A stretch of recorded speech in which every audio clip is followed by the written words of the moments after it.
gotta make the kill. Street smart, no room for the weak. Cross us once, you'll feel the heat. Taking what we want, we don't ask for permission. Running with the wolves, a dangerous coalition. Living on the edge, no time for hesitation. Heel Shit Podcast, where the bad boys reign. Never following the norm, always causing pain. But in this city, ain't nobody in the way. We're the kings of the night, here to stay.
Chasing that money, living for the thrill, aiming for the top, gotta make the kill.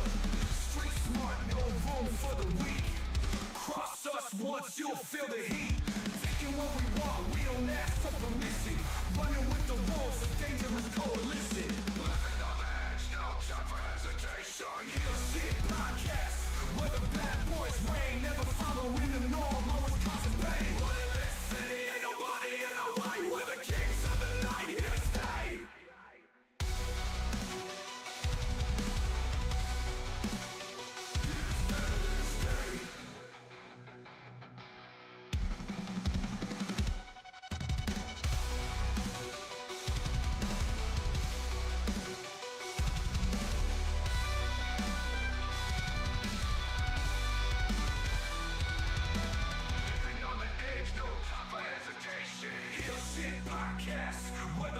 Viewer discretion time.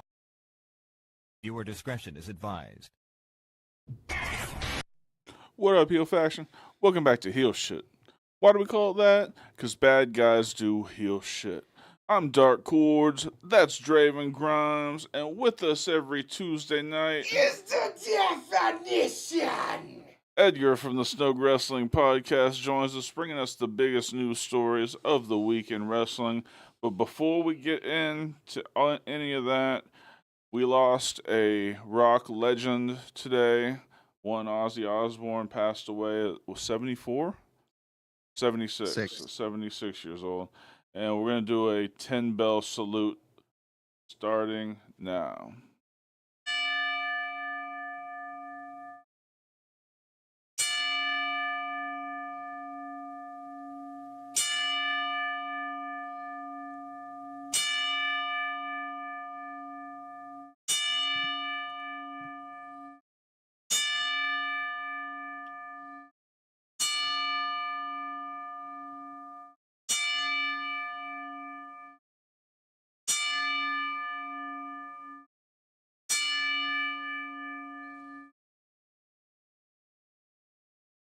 All right, we will get into the show right after this. Cool.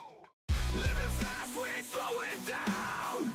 Always ready to turn heads around. Heel Shit Podcast, where the bad boys reign. Never following the norm, always causing pain. All right, we are back. How you fellas doing tonight? It is the start of my vacation. Pew, pew, pew! Pew, pew, pew. Which, kind of is bittersweet because of the news of Ozzy's passing, but party like it's no tomorrow. Like a crazy train. Paranoid. Shit like an Iron Man. How are you doing, Edgar? Oh, just another day, but I'm feeling good today. Everything's okay. It's great to be alive on a Tuesday night podcast. It is. It is indeed. How are you doing? Day by day, everything's okay. I can't. Try not to worry too much about tomorrow, but Good. nothing special going on. Nothing yet. Just trying not to worry about it. All right. My brother, we here to talk wrestling tonight, right? We here to talk wrestling. We got some news stories. What you got first for us, Edgar? Well, as we all know, TNA had their big pay-per-view over the weekend, and it was a great pay-per-view, the first TNA pay-per-view that I got to see. But after the show, there's a lot of talk, a lot of debate going on around the show because there's some NXT stars that were part of TNA Slammiversary, and now both of TNA's main titles, the the TNA Championship and the Women's Knockout Championship, now belong in NXT. Two NXT stars are holding those two belts, and there's a lot of confusion, anger around that amongst the IWC. So I just wanted to get your opinions. How do you guys feel about Trick Williams and JC James holding TNA Championship gold? I think the JC Jane one is ridiculous. She's not going to bring more attention to that women's division. I don't even like the Trick Williams one. I mean, I don't. I know the big question is this relationship one-sided? And it fucking is. And that's the problem with working relationships between large ones and small ones, because it happened with AEW also. Like, they won the TNA, TNA. Omega won the TNA title. They had the well, I guess Penta and Ray were working both places, but they had the AAA titles. I mean, it seems to happen, and I'm just not a fan of it, man. I'm not a fan of it. You may not be a fan. And as far as JC Jane goes, I don't get that one either. That one really came out of left field. But as far as Trick Williams being the TNA champion, I like it because it puts eyes on the TNA brand. Who is on NXT every week? Williams. What does he have every week? What does that mean? TNA is getting recognition on another brand, to the point. Not only do we have Joe Hendry coming out, said his name, I had to make sure here, but we now have Santana coming on NXT, fucking spreading his wings. We now have fucking TNA Knockouts coming on NXT, spreading their wings. They're getting publicity. Whether it's good or bad, you're getting eyes on the brand. Now, let me ask you fellas this. If fucking AJ Styles returned at Slammiversary, challenged for the X Division Championship, won the X Division Championship, would y'all still be feeling the same way? No, because he could bring a ton of eyes to the brand. But it's a W guy winning title. Yeah, but it has to make sense. And I don't think Trick Williams is a big enough name to really make a huge impact on TNA. Well, he's the number 2 guy on NXT. Obafemi's carrying the NXT title right now, number one guy. They're not gonna have him be a dual champion. No, I wouldn't expect that. I just don't think that. I don't think that the purpose of having a WWE guy hold the TNA belt is to hopefully bring attention to if you're going to lose your title to another company, surely you should at least expect, to get a bunch more eyeballs on your brand. And Trick Williams doesn't do that for me. Well, it might not do it for you, but it does it for the ratings. To the point, TNA is now in talks. Tubi with FS1. Fucking channel as well. But it was right offhand. But they're in talks now to bring TNA to streaming Sweet. because of the numbers that Trick Williams is helping provide because he is the TNA champion. I'd like to see what the ratings are before and after. A lot better. I mean, he's only held the belt, what, a month? No, he's Has he? yeah. He's at the beginning of the summer. All right. But the thing about it is, unless you have TNA Plus, you're stuck in that very small fucking television, correct? Yeah. But because they got the fucking casual fan of WWE over here, A Plus is now fucking selling like a motherfucker. Their streaming service is fucking banging now. Because a WWE guy, NXT, whatever, is on the other brand promoting the fact that this company is a company. Now, I'm right there with you. If AJ Styles won the fucking X Division title, I would mark the fuck out. Shut up, Edgar. Here we Two, go. number two, you're right. It would bring a hell of a lot of fucking eyes to the company, but it wouldn't bring a hell of a lot of eyes to the company because he's a WWE guy. It's because he's a TNA original. He is the first ever X Division champion. Right. And to me, that would mean more to me than just another WWE guy having that title. I would also love to see fucking AJ come out to get ready to fly on Monday Night Raw, which would probably fucking happen, but it'd be fucking good. But what I'm trying to say is Trick Williams as NXT champion makes sense to me. JC Jane hasn't done anything in NXT in the previous 3 or 4 years. There for me to talk about. Other than tag teaming with Gigi Dolan from time got released. And I get it, they're pushing JC for whatever fucking reason. They see something in her that I don't. Yeah. Cool, awesome. I've been wrong about talent before. But for her to hold 2 titles and not let the NXT champion hold the TNA title, it does make me question a little bit. But remember, Obafemi is running all these house shows for TNA. That might be a little much on his fucking schedule.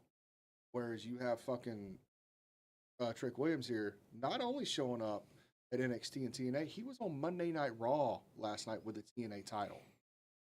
Mm-hmm. More eyes on the TNA brand. I didn't see him on Raw. Mm-hmm. Yeah, it was during one of those Netflix commercial breaks. They don't air it, but he was there. Yeah. Oh, okay.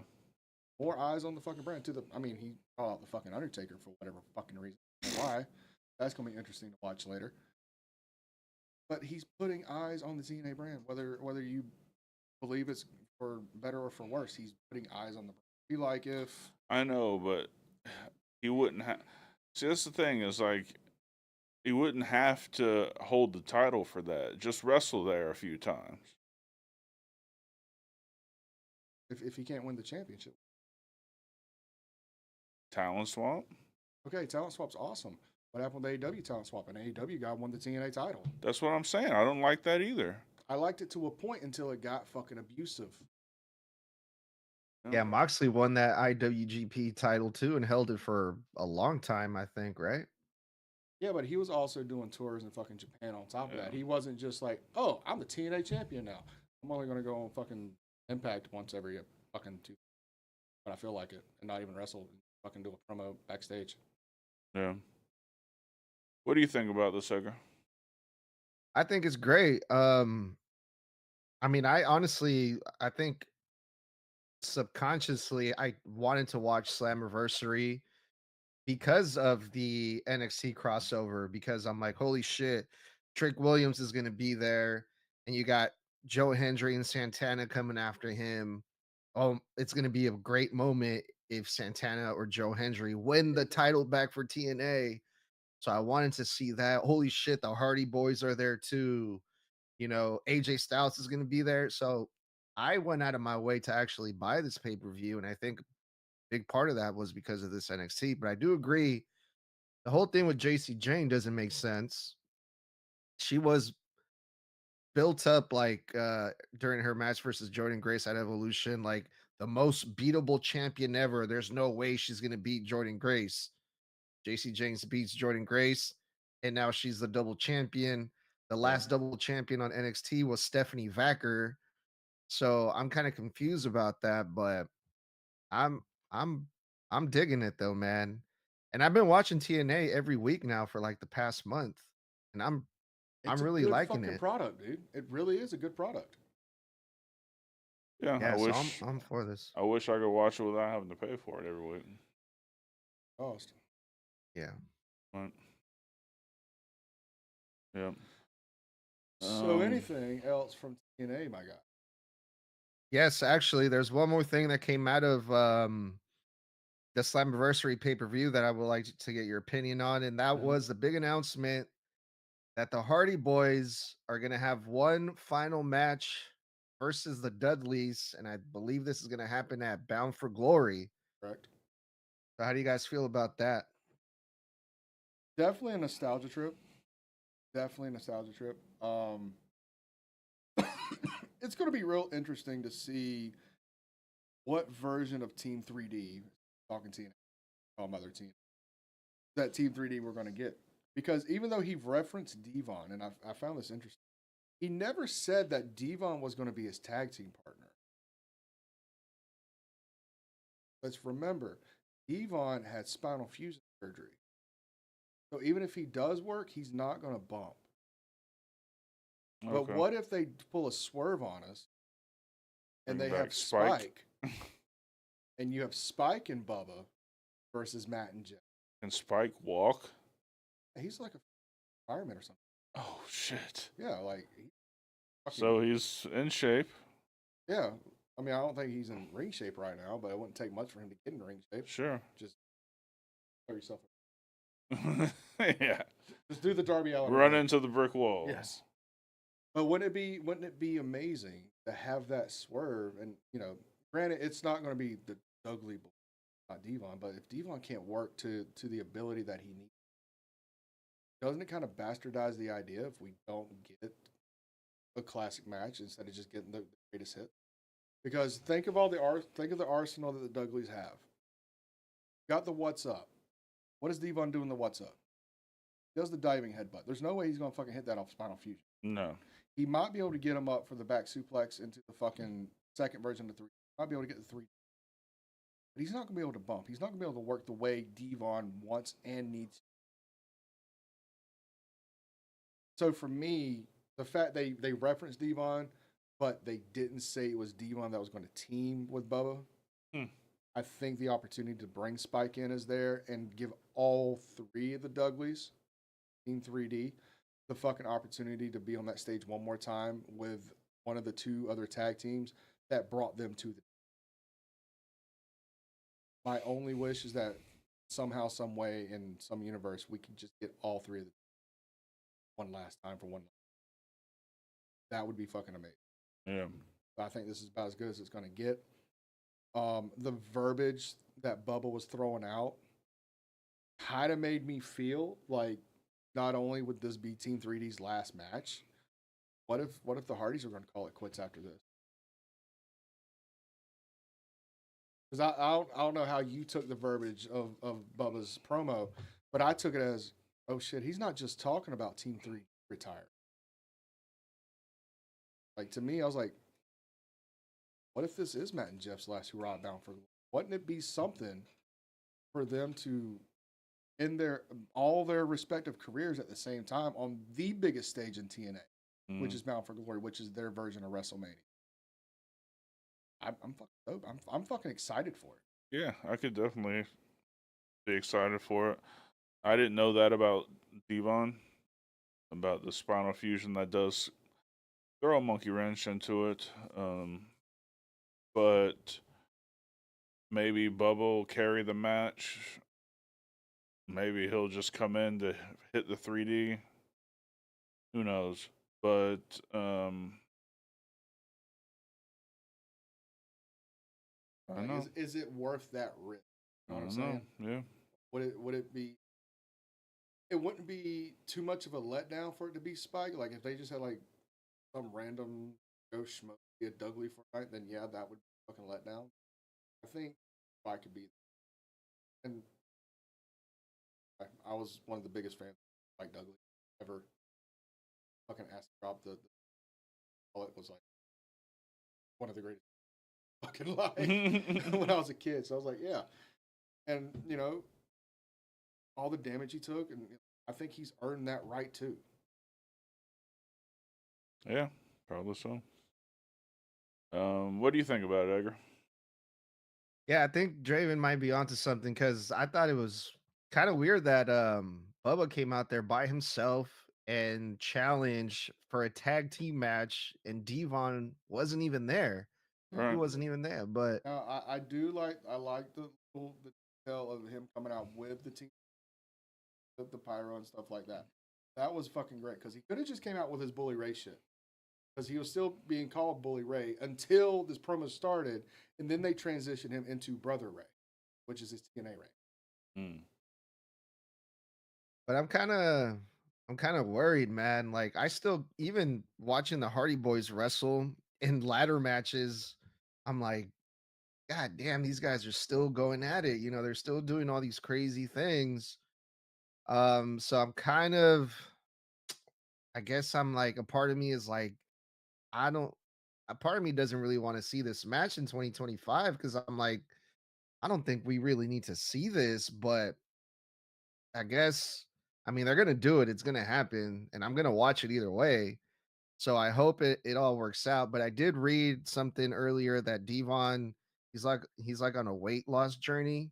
Mm-hmm. And he recently lost 10 pounds because he's been doing the DDP yoga stuff. That shit works, man. So, I mean, when is Bound for Glory? Bound for Glory is October.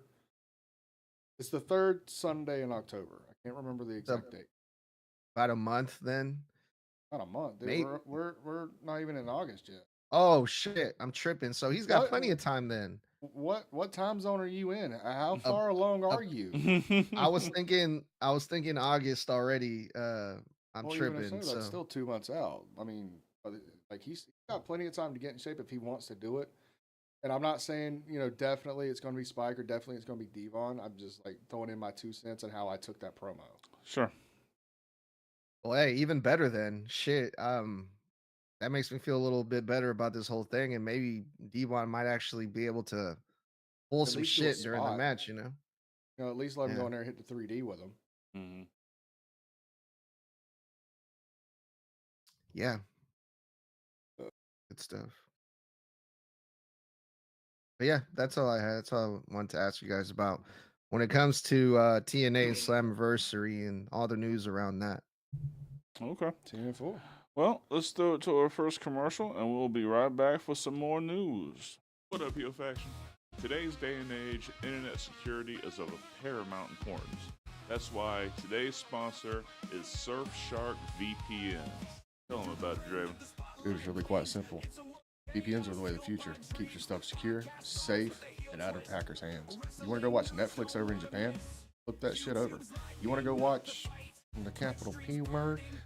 And you can't because you're in one of these states that got it banned? Flip that shit over to another country. Really quite simple. Absolutely. Keeps your information safe, out of the hands of hackers. VPNs, as Draven said, are the future. If you use the link in the description, you can get Surfshark VPN for 88% off plus 3 free months. Damn, that's quite a steal. Yeah, we're talking about less than $2 per month plus 3 free months. You sign up using the link in the description. Safe surfing, happy surfing, keep your shit safe. We'll get back to the show. All right, we are back. I want to remind everybody about the YouTube memberships. Just click that join button down here. We got 2 tiers to choose from. $1.99 a month gets you all the merch at cost. Members get their own merch store. And everything's at cost. You get your emojis and stickers. You get all the members only videos, and I just put a new one up today. There's a bunch of them on there. Yeah. You get, and then there's a $4.99 tier that includes all that stuff, plus a monthly Zoom call with us. The Zoom call is next Saturday. No, this Saturday. This Saturday. Oh, okay. So if you're a Heel Shit Plus member, I need your emails to be able to send out the invites for the Zoom call. So yeah, we'd love to have you as a member. Yeah. It would be next Saturday, but I have Georgia Old School Wrestling, and we have SummerSlam. We have a lot to do on that Saturday. So, All right. what do we got next? All right, we're gonna go over to the WWE side of things. Fuck. After this past Friday night SmackDown, the rumors and the conspiracy theories has started to fly around once again when it comes to Cody Rhodes.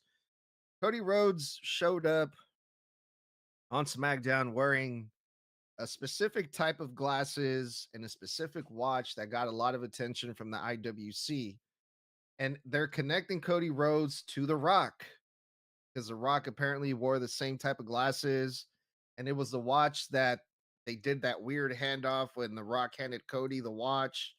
And apparently it was a watch that he got from Dusty Rhodes at some point. So Cody Rhodes was wearing the same glasses and that watch this past Friday on SmackDown. And the people started speculating. We're seeing more and more signs of Cody wanting to turn heel.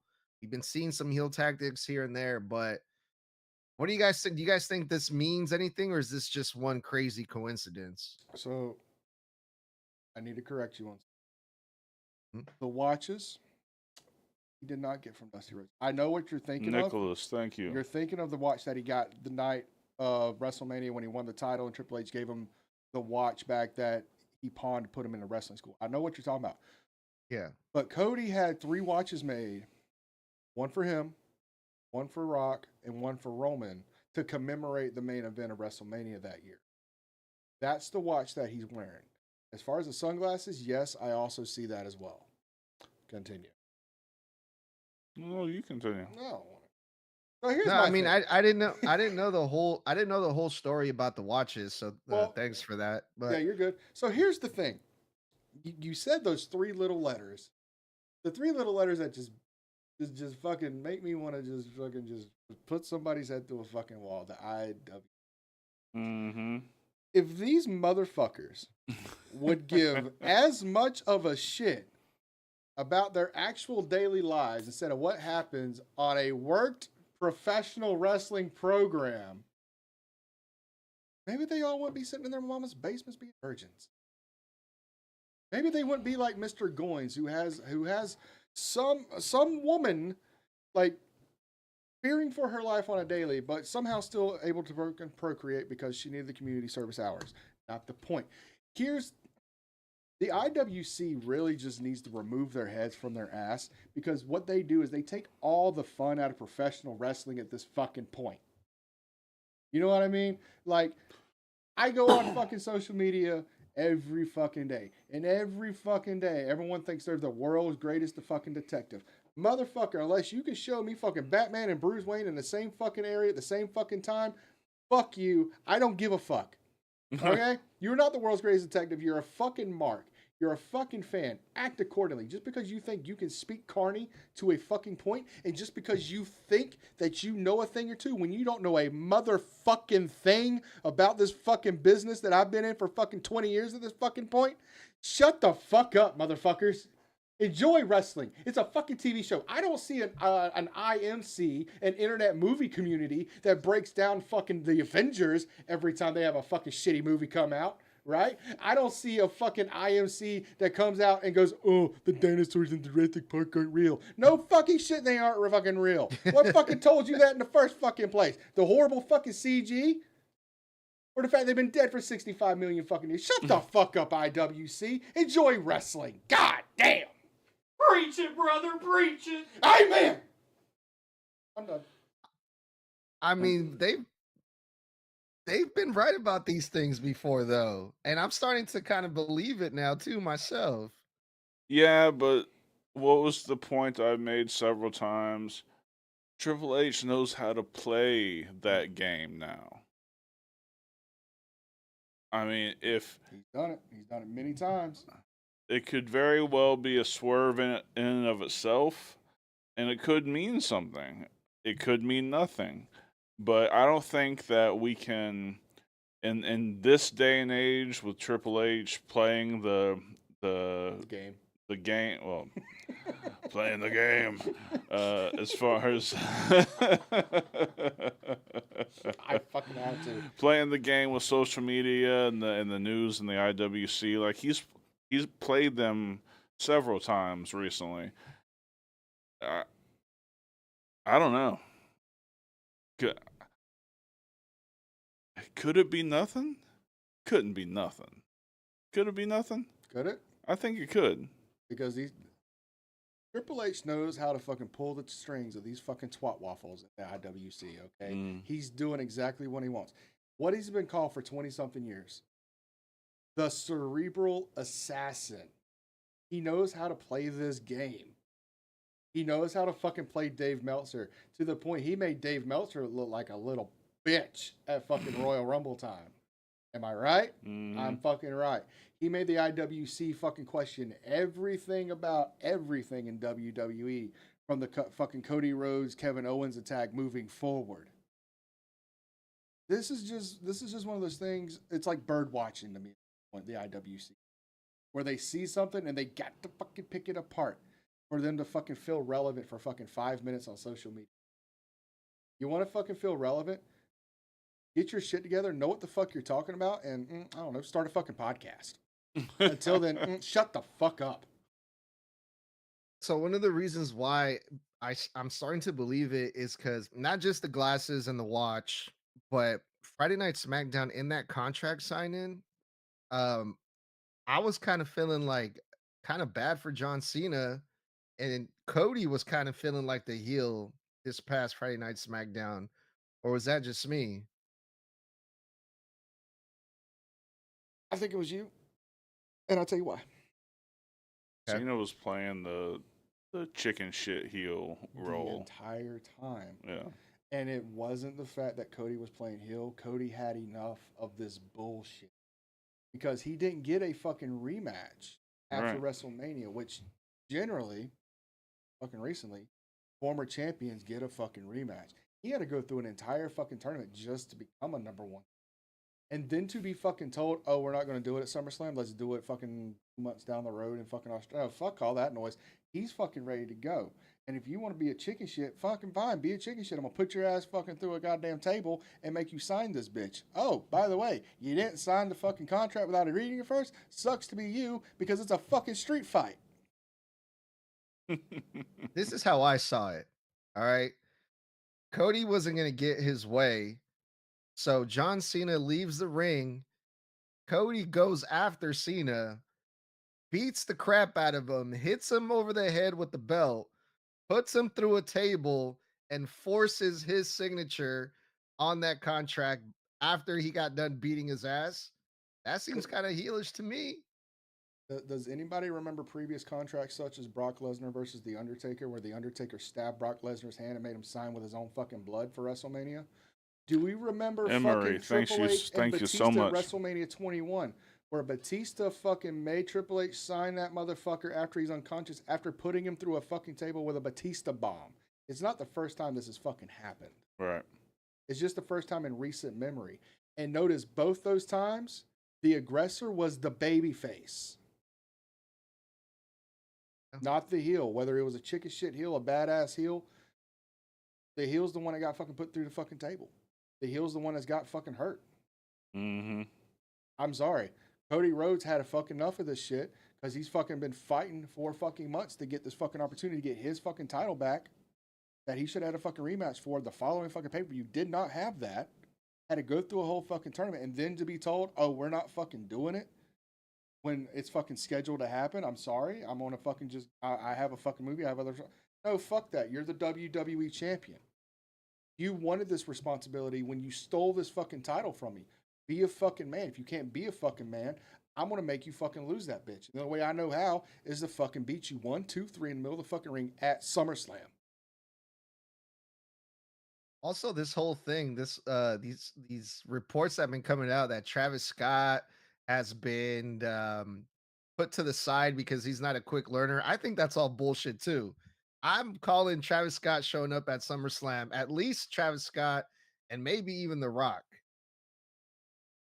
I ain't calling bullshit. It's not even the fact he's a quick learner. He's the fact that he can't put his fucking ego aside long enough to learn how to take a fucking bump or throw a proper punch. Well, it wasn't that he couldn't learn it, is that he didn't, like, he would just keep missing training. He would just show up when he wanted to. But and when he did, he thought he knew everything. How many fucking greenhorns have we seen go through a training school that thought the same fucking thing? Mm-hmm. They never last. And it's to the fucking point. Travis Scott got fucking pulled from fucking 2K.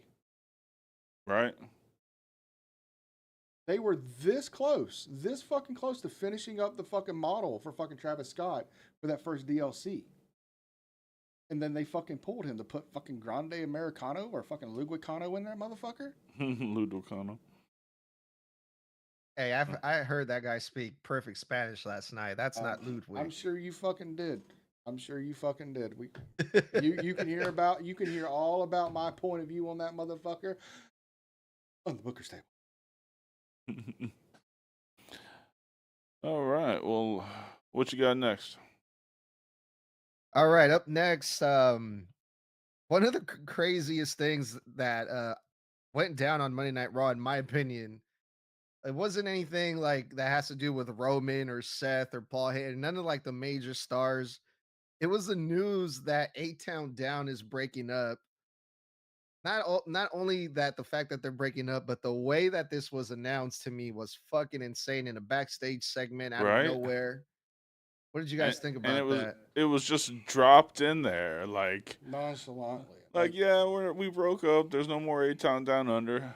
So what else are we talking about? Like it was just so nonchalant. Like most people would probably miss it if they're worrying about their drink during a backstage segment. Yeah, and the only reason I even caught it is because I heard them name drop Austin Theory, which I've always been a backer of Austin Theory. I think he's one of the motherfuckers they have right now.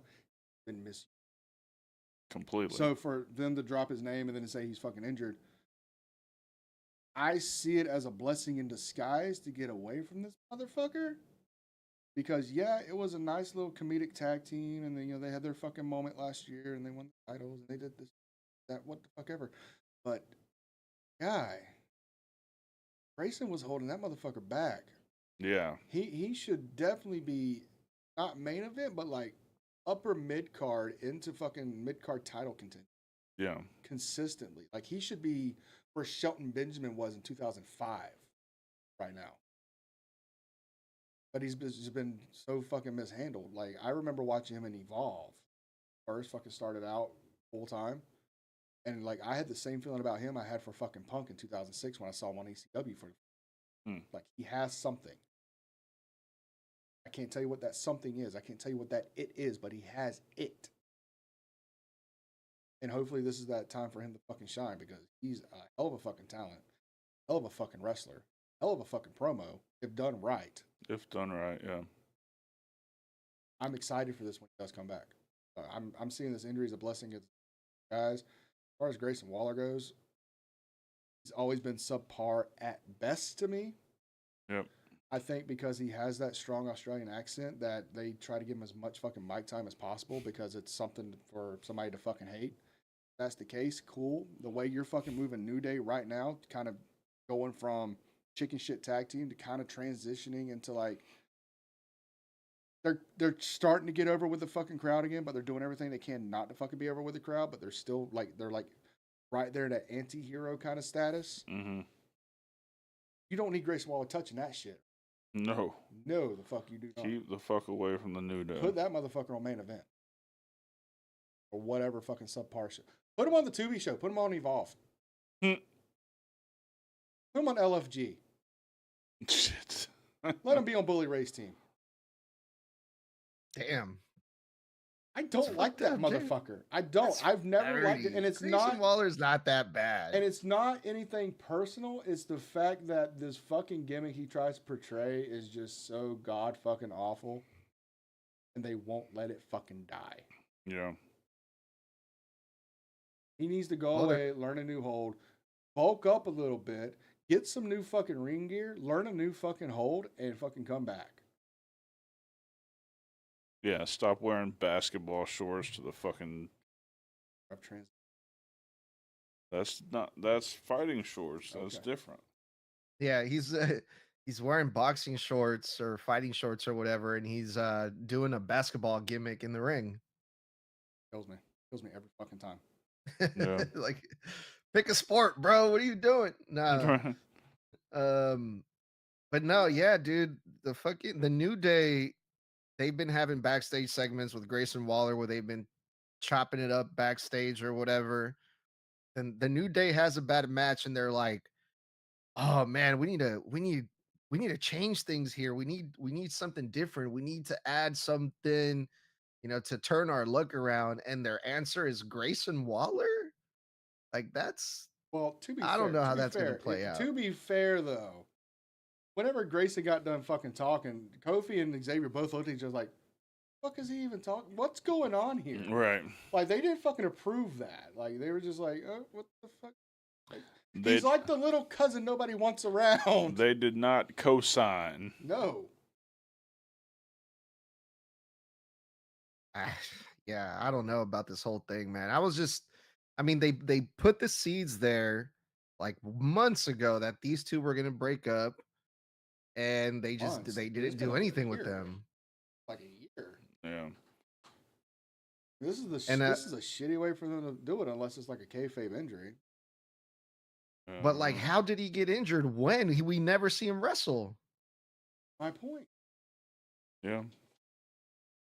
So anyway, Well, anything more on Grayson Waller? fuck Grayson Waller. No, that's it. All right. Mate. Well, let me throw it to our last commercial break, and then we'll come back and wrap this thing up.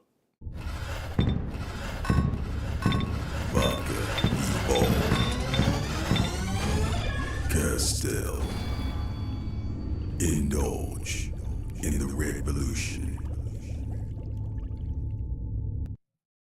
All right, we are back.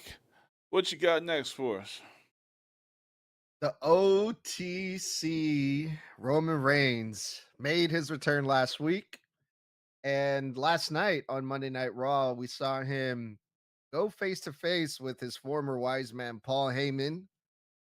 So, how are you guys feeling? Roman's most recent return and the promo from last night and this whole thing that's happening with Paul Heyman and Roman Reigns. Go right ahead. I'm digging it. I think we can get a lot of good matchups out of this feud. I like the fact that because this is a whole new side of the OTC than we've seen before.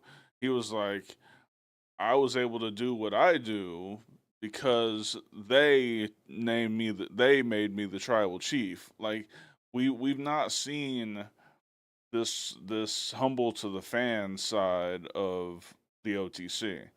So I'm interested to see where that goes. I think we're gonna get a Roman Braun Breaker match, relatively soon. I loved Reigns' promo last night. I would do anything to have not heard Braun Breaker's promo last night. I think he sounds like a stuttering, retarded child when he fucking cuts a promo. It's bad. His promo game is bad. I don't know why they insist on making him do that shit. He should be spear, spear, spear, no talkie, talkie, talkie. That's And that's not a dig at Shinsuke. not at all. Let Paul Heyman speak. You hurt people. everything's copacetic. And I like the dichotomy of this because Paul being the chicken shit heel trying to put Roman back on his side because he knows it's better to have Roman as a friend than as an enemy. And then for Roman to retort to this dumbass and basically school him. I don't know how you fucking school Paul Heyman on anything, but he fucking schooled him on how the bloodline wasn't just another faction or another wrestling group, that this was God's doing. This was generations of family coming together to be something special. And when this started, you were just nothing more than a friend. I allowed you to come into my family, to be a part of my family, and you destroyed this family. For what? For your quote unquote best friend you didn't talk to for fucking 10 years? For what? For money and fame? You sold us out. I'll give you credit, Paul. You helped me become the champion, but you didn't help me keep this title. It was the Usos. It was Solo. Hell, even Sammy had a part in it. And that got under Paul's skin. And I loved it. I loved the body language. Roman wasn't having any of this shit. But when fucking Braun Breaker decides to fucking chime in on this shit, it went from God mode to Y mode. To Todd mode. To Y. Because the moment it killed it for me was the moment you looked at the OTC, the tribal chief, the longest reigning undisputed WWE champion of the modern era. And you looked at him and you called yourself his former moniker. I was like, oh, this is fucking over. I'm the big dog now. Bitch. You a bitch. You ain't a big dog. You want a big dog? Suffer and succotash, he will fuck you up. Make no bones about it. Roman can stay OTC, but he can make it gangsta if he needs to. He will bring out that big dog style if he needs to. Rumba nonstop. Thank you so much for joining the heel fashion. So yeah, Braun Breaker, the dichotomy of him trying to take over this leadership role and stuff. I think I talked about it on Booker's Table, where this feels like Megatron and Starscream. If for any of those that are Transformers fans, anytime the leader Megatron goes down, or is out of the picture, or is offline, his second in command, Starscream, which is played by Braun Breaker in this, kind of overtakes and oversteps his role and tries to become the one in charge, and it just doesn't ever fucking work out. And that dichotomy is fucking showing right now. But we talked about this a few weeks back where we think it's, well, at least I think it's all just for show, to show even more unity when Seth does come back. You know what I'm saying? What do you think, Edgar? Well, the thing that ruined this segment for me was not Braun Breaker, right? You guys got to give my boy Braun Breaker a little bit of slack here because they just threw him out there to the wolves, and I think he carried himself pretty well. But it was when Jey Uso came out and he got involved in all this. I was really enjoying it up until that point. But the thing Why? about Braun Breaker, what's that? Why? Because I like the Roman Reigns and Braun Breaker confrontation. I would like to see more of that. And then when Jey Uso came out to the assist, it kind of made me believe like, all right, we're probably going to get a tag team match between Roman and Jey versus Braun Breaker and Bronson Reed. And I don't know how I feel about that. That's exactly where it's going. Yeah, I was enjoying it a lot more when it was just Roman and Braun Breaker. Well, the problem is, if we're to believe that the tsunami is as dangerous as it is, they could have put Roman out indefinitely. So I was okay with the save. I was okay with the save. Here's the reason why I'm okay with it. this goes back to what we talked about, I believe, last week. This all goes down to the lack of time they need to book SummerSlam because they shot themselves in the foot with Evolution and Saturday Night. They had 3 weeks to build up a 2-night fucking pay-per-view. They didn't have anything built up for Jay. They have Roman coming back. It only makes sense for them two to do a fucking tag team confrontation with Seth's boys because remember the original idea was Seth versus Roman main eventing night 1 for the world title. So Seth got injured, the monkey wrench got thrown in, so now it's fucking Punk and fucking Gunther main eventing night. They got to put their fucking money tree and the seed to that money tree together. Might as well put it all in one fucking match. Yeah. This SummerSlam is going to be very, very short, sweet, and to the point as far as booking. There's not going to be a lot of story to it other than a couple of fucking matches such as the Cody Rhodes John Cena one. And it's probably going to get pretty sloppy between now and SummerSlam. And we only got SmackDown, Raw, and SmackDown left to fucking get everything booked up for a 2-night show. Not to mention, we got the bullshit with fucking Carney B coming up. Being the host of fucking SummerSlam. Yeah, everybody fucking keeps forgetting that. I haven't fucking forgot it because I hear that god-awful fucking music every time I fucking pull something up on the internet. And Cardi B's going to be a part of fucking SummerSlam. Nobody fucking cares. We also have fucking Jelly Roll fucking doing the tag team match, which to me felt fucking sped and forced together. Yep. This could this could have been the Randy Drew McIntyre match we had from Saturday Night's main event with Logan Paul and fucking Jelly Roll in the corners. That's what this could have been at SummerSlam. But instead, they fucking had the Saturday Night's main event and they shot themselves in the foot and now they got to fucking figure out what to do. Oh, well, let's put Jelly Roll in the fucking ring. And kudos to him.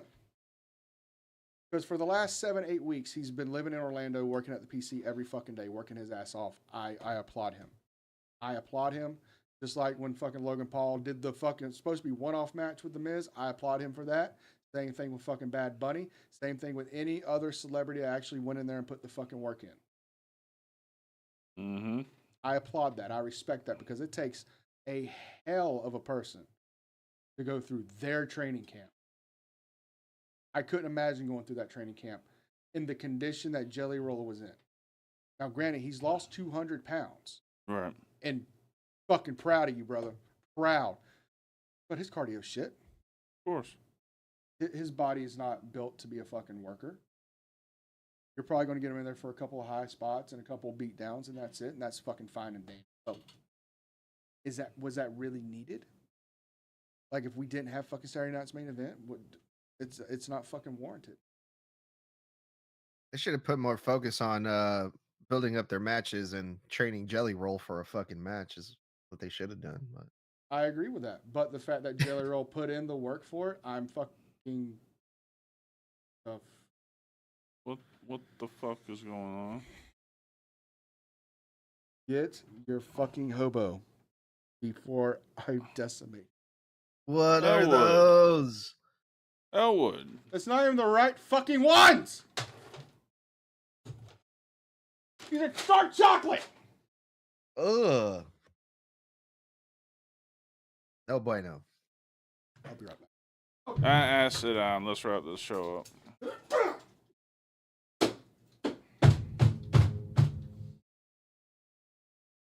Thank you, guys. You just knocked off his camera. Did Draven get knocked out by Elwood again? Bitch, what the fuck you mean again? Yeah. Hold on a That second. insinuates that it's once. Let me fix your camera. Hold on.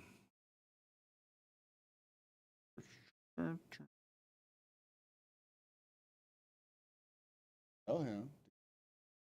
If you're going to get me stuff, at least get it right and don't eat most of the fucking bag.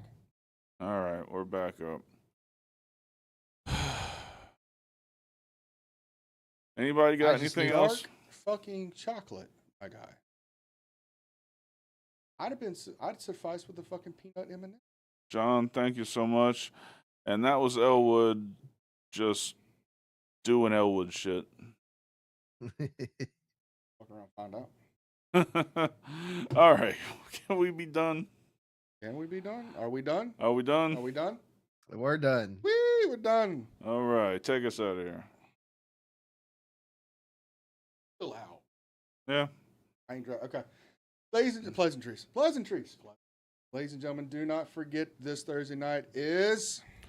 Fantasy Wars. You're slightly off on the timing, but I understand because we didn't have our first.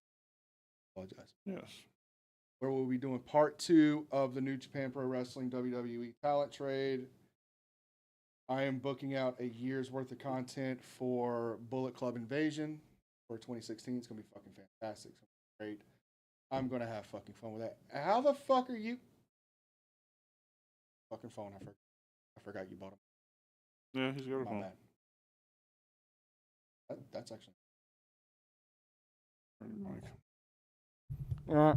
So anyway, yes, Fantasy Wars will be this Thursday night. Do not forget, this Sunday will be Bullshit Podcast, the original, where we will be doing the top 5 custom championships this time. Yep.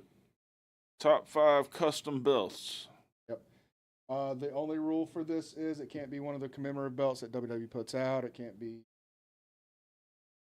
belts such as this. It has to be a championship belt that showed up on a pay-per-view or a television that was a legitimate champion. Okay. All right. And let me go ahead and tell you, can't put the Miz's title on here. That's fine. I would never. Bothered me. That thought even came up. And of course, every Tuesday night is Weekend Wrestling with your boys, Dark Horse, Draven Grind, Edgar from the Snug Wrestling Podcast. Edgar, please plug your shit. And you guys can find me at Snug Wrestling on all social media platforms. Reactions. Going to be doing a bunch of those tomorrow. Going to be doing Dynamite. I might talk about Dynamite tomorrow as well.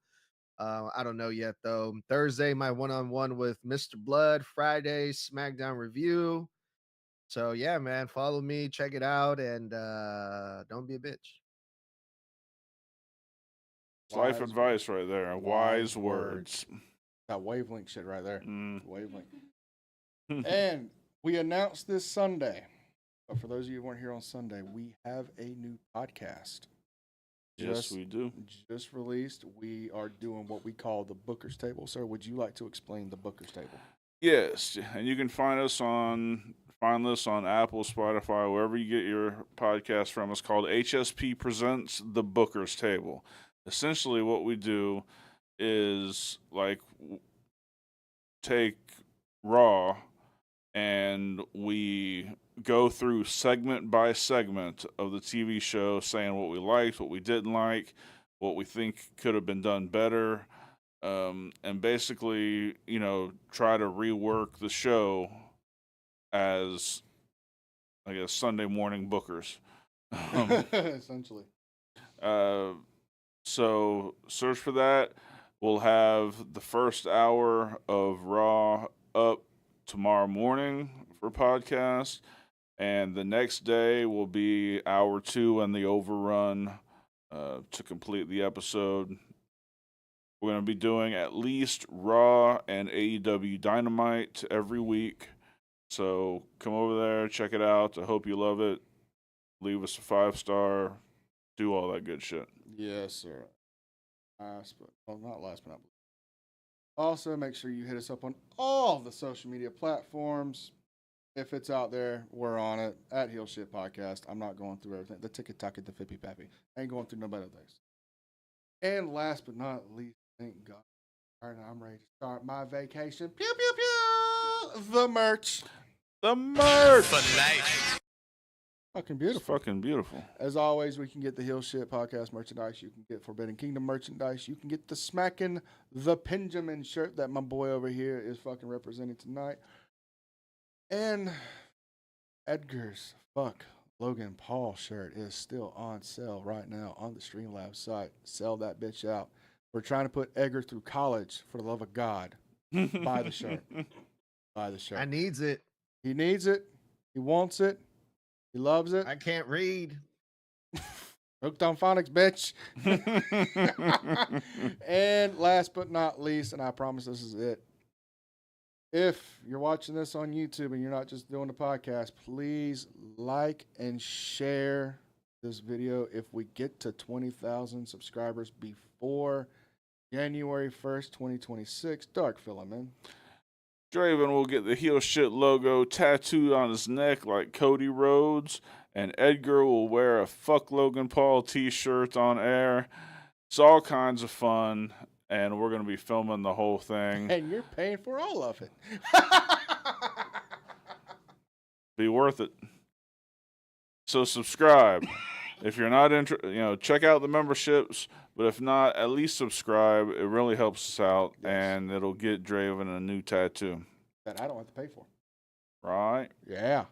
So, Fucking bitch. hope you guys enjoyed it as much as we did. For Draven Grimes and Edgar from the Snug Wrestling Podcast. Definition! I'm Dark Cordz. This has been Heel Shit. Why do we call it that? Because bad guys do heel shit. Peace. K-pop sucks. Shit podcast, where the bad boys reign, never following the norm, always causing